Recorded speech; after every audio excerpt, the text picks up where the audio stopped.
Now, waking up at 4:45 every single morning is not easy, and it's not a solo challenge either. The first few days were completely. I remember I used to go outside and watch the sunrise, and it's just so peaceful, and it was just me time. It was a contract between me and me. It was so important for me to prove to myself that I'm able to do this. I think you know where this is going, because eventually I burnt out.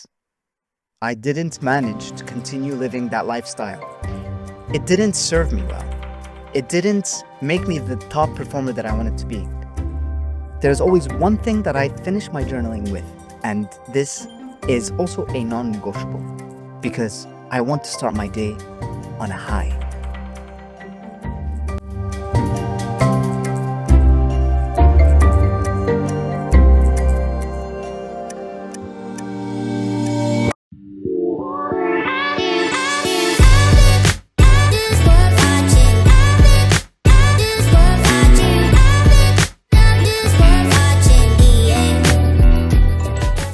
Welcome to Present Potential.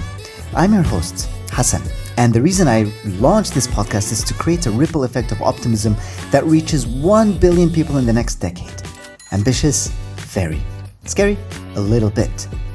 The aim of Present Potential is to empower listeners by sharing stories of individuals who've turned challenges into opportunities, proving that we all have untapped potential. If you're new to this podcast, welcome. If you've tuned in before, thank you for your support, and I hope you find value in these conversations.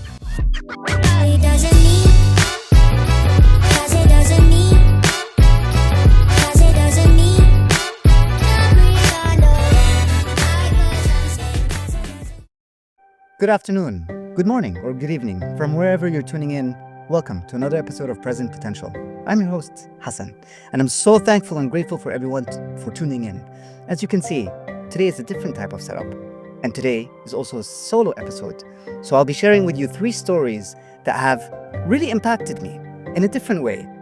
And the reason I'm sharing these stories with you is because recently I was invited to be a guest on a podcast for a change. And on that podcast, I started sharing my routines, my high-performing ways of doing the best thing that I can continuously. And there was a lot of interest, even from the people who were asking questions. So I decided to dedicate an episode fully for that. And in order to amplify the material, the reason, the basis of what I'm doing every single day, I tied every single story to a chapter of my life. Now, before we begin, I just want to say thank you so much to everyone for tuning in. It's been great having you. And if you have any comments, please leave them after we finish, and we will always reply back to you. So the first story is about waking up early. What's early? Because when I started becoming more aware of I want to be a high-performing individual, I realized that early birds generally have a different type of characteristic. I decided to wake up every single day without fail for the next 3 months at 5 a.m. Now, the goal was not just to wake up at 5 a.m., but to actually be working out, exercising at 5 a.m., meaning that I have to wake up at 4:45 and I have 15 minutes to get ready in order to be able to start exercising.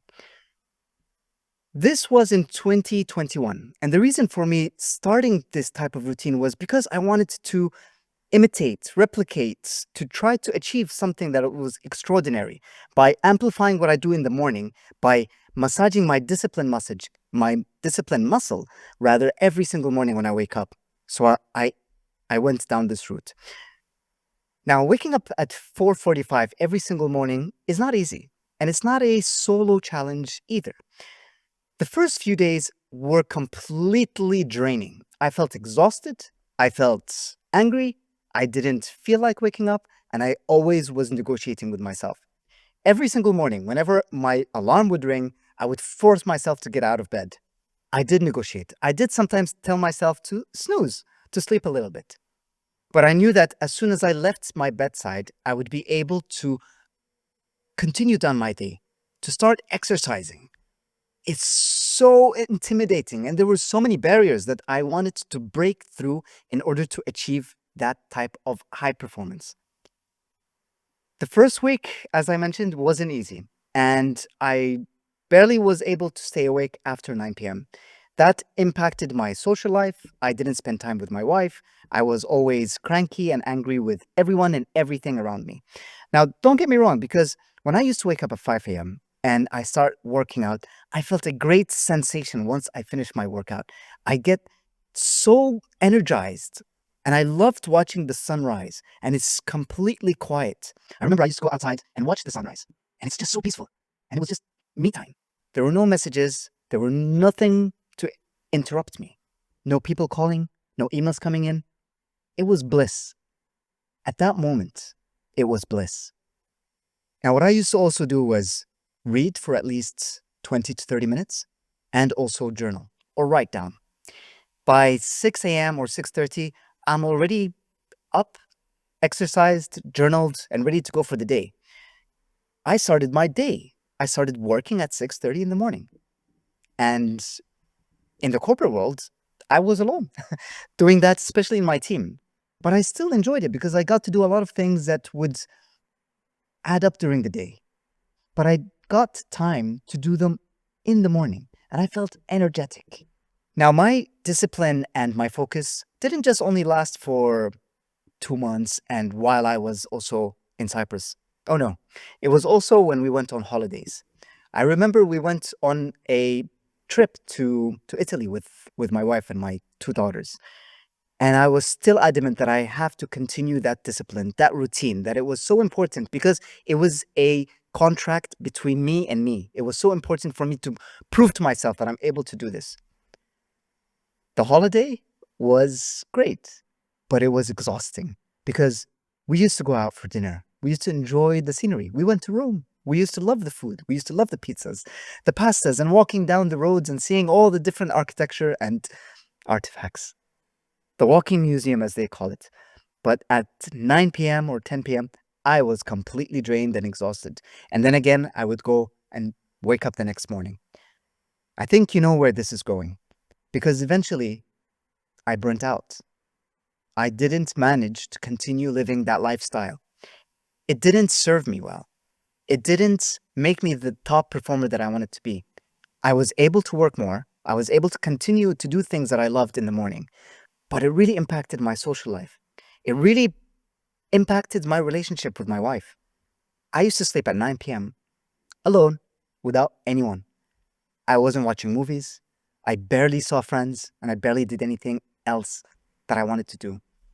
Now, while I was understanding being a top performer is building that discipline and consistency, I realized that it's more than just having a wake up call at 5 in the morning and going through a to do list. I realized that it was more about living within society.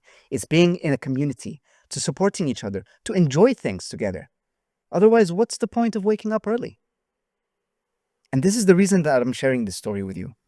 It's because since then, I've developed my own routine to optimize my sleeping habits. And this is one of the key elements and foundational characteristics of any top performer, any high performer, anyone who wants to achieve greatness in any field that they do, is consistency. The time does not matter. The time does not matter. What matters is waking up every single day at the same time. Now, if you think of me as a rubber band, so I pulled myself and there were vibrations within that rubber band because I started waking up at 5 and then I tried at 9 and then at 6, 7, 8, until I found something that was completely consistent and suitable for me. Now, by this time, my wife has already started understanding that it's such an important habit to build. Eventually, I realized that 6:30 a.m. is what works for me.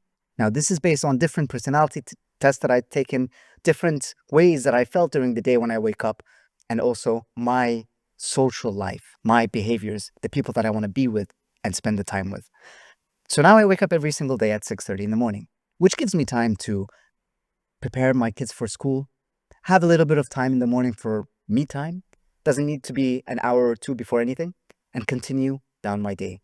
Now, the best thing about this routine for me is that I get to spend my time in the evenings doing things that I love, spending time with my kids, and also watching a movie or some series with my wife without impacting that. What's your routine like? What would you want to do that would amplify that consistency in order to develop those habits that will make you a top performer? Not in the eyes of society, but in the eyes of yourself. How will you challenge yourself and contract with yourself that you're going to be able to consistently wake up at a certain time? It's worth noting as well that sometimes if I sleep late, I still wake up at the same time because that's what matters. My body has been adjusted to that. And that consistency makes me feel more focused. So that was me waking up at 5 a.m. The next step and the next story that I want to share with you is my morning routine. Because by now you would have noticed that consistency and also how we start our days actually creates the lives that we have. Because if you break down your life into the years, the months, and also the days, it's those mornings, that minute that you wake up, that is essential for how you would operate during the day. That's how we become top performers.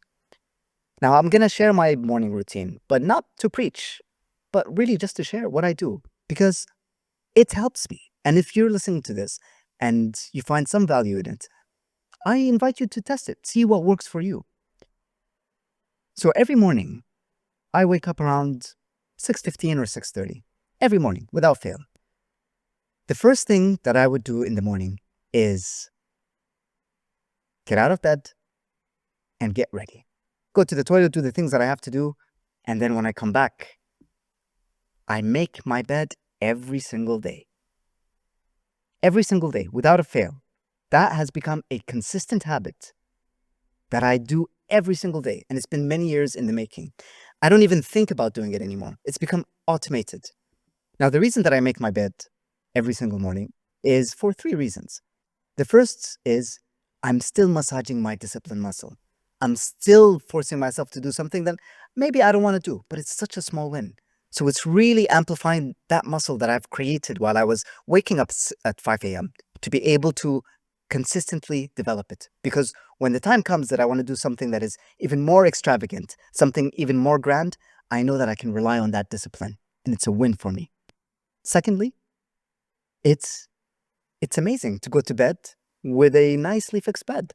I feel fresh when I go to bed. I feel like the day has come to an end and it helps me with my evening routine.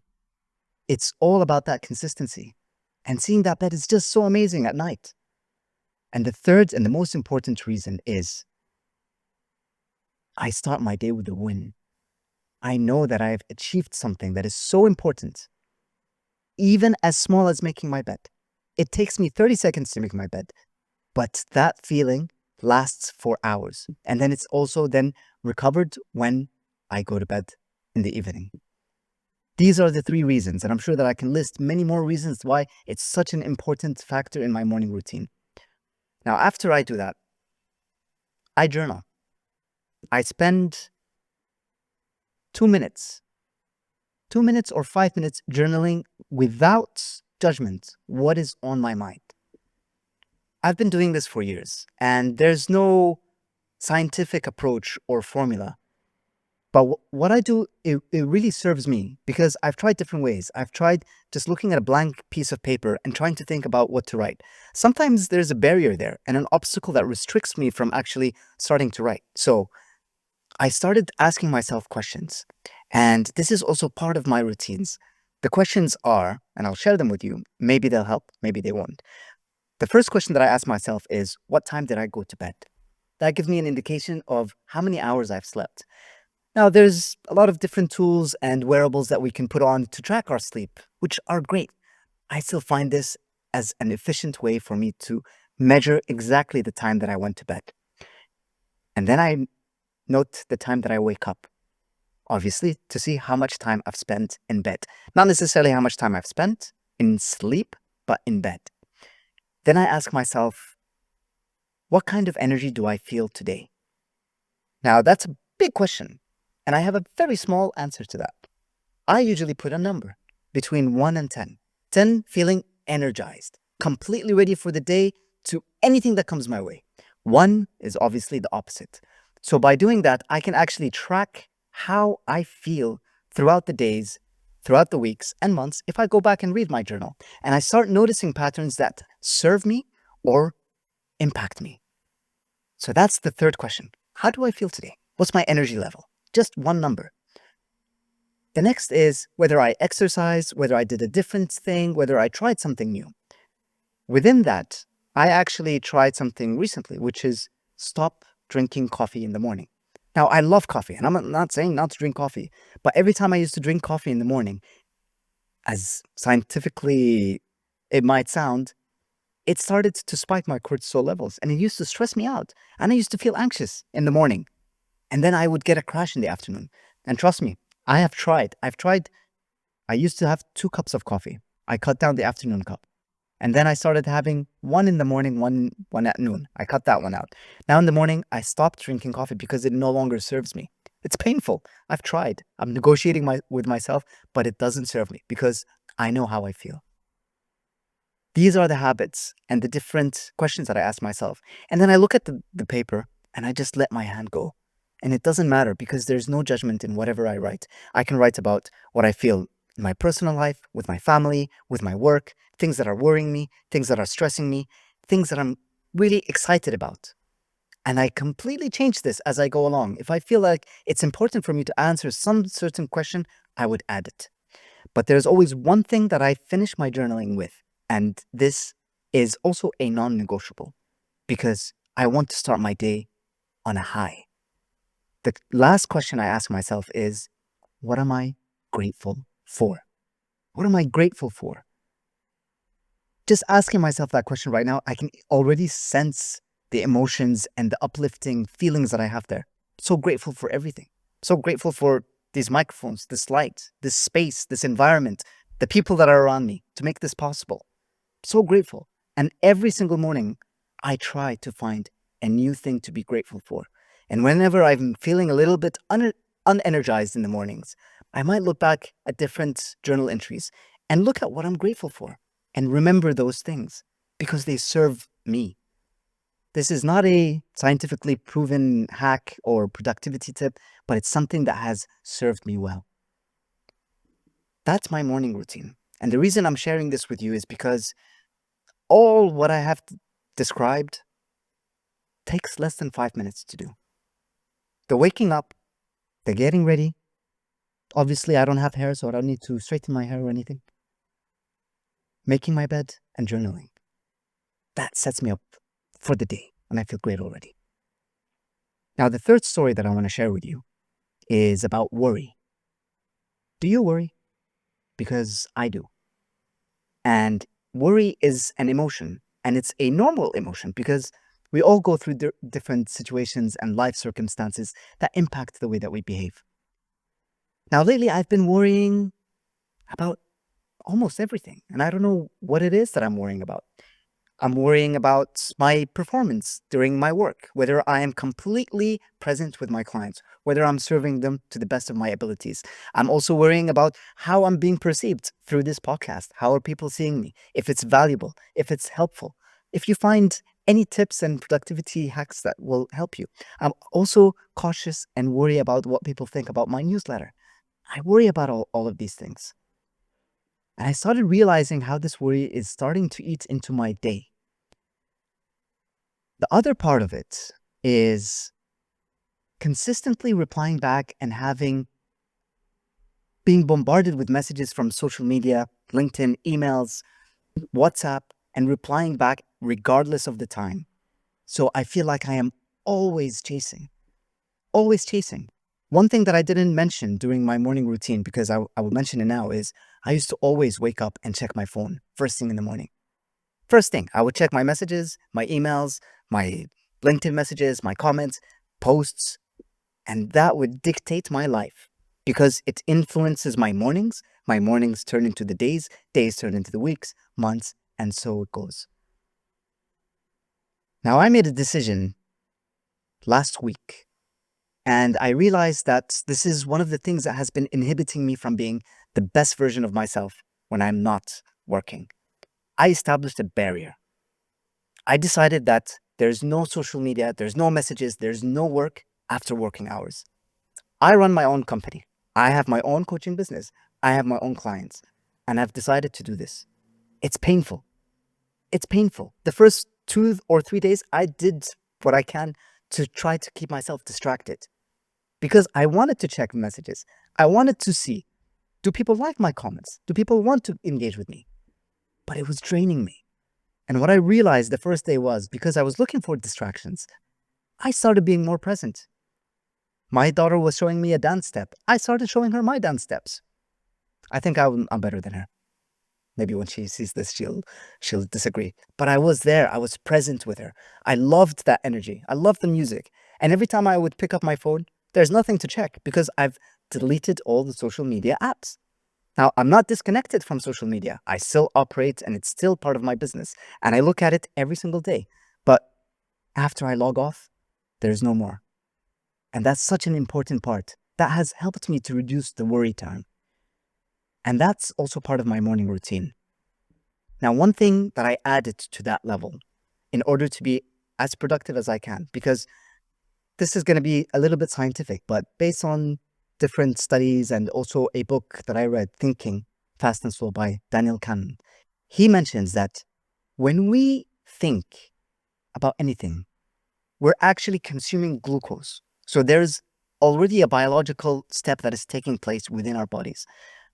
If we continue to think about something, it doesn't mean that it's just in our minds. Our bodies are actually processing that thought, and it's consuming the energy that we have in our bodies.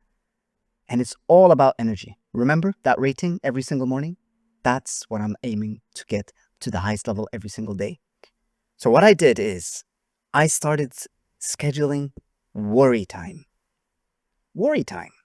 Just like I'm scheduling everything in my life, I decided to dedicate 10 minutes every single day to write everything that worries me without fail, with no judgment, just letting my hand go. And 10 minutes sounds like a short time. It's such a long time. Usually I finish after 5 minutes thinking, why am I worried?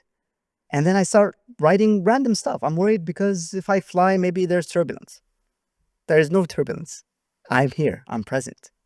But just that exercise has helped me to restrict my focus of consuming worry into 10 minutes every single day. And I do it right before I start my work, every single day. And it's been serving me so well. I put everything that's on my mind onto a paper. I can keep it, I can throw it, I can do anything that I want with it. And I love that because the optimist in me, anyways, continues to find things that I love about my worry. And I continue to challenge myself. Like, I worry what people will think about me. And I challenge myself. Do I really care what they think about me? Because I know that there's a bigger message that I want to spread in the universe.